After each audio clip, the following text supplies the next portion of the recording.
নমস্কার বন্ধুরা, আজ দুপুরে বানিয়ে ফেললাম বাঁধাকপির মহারানি। বাঁধাকপিটিকে তিনটি ভাগে কেটে কালো সুতো দিয়ে বেঁধে দিলাম যাতে খুলে না যায়।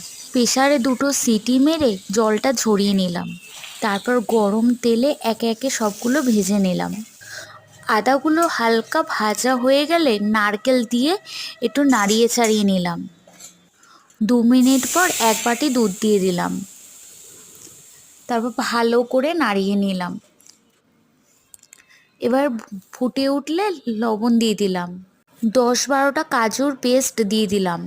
তারপর আবারও নাড়িয়ে বাঁধাকপিগুলো দিয়ে দিলাম। তারপর সাথে লঙ্কাও দিয়ে দিলাম। রান্নাতে যেহেতু মিষ্টির ভাগটা বেশি হবে, তাই 1 চামচ বড় বড় মিষ্টির দানা নিয়ে নিলাম, চিনির দানা। চাট মশলা, গরম মশলা দিয়ে ভালো করে নাড়িয়ে নিলাম। ভাপে 5 মিনিটের জন্য রেখে দিয়ে গরম মশলা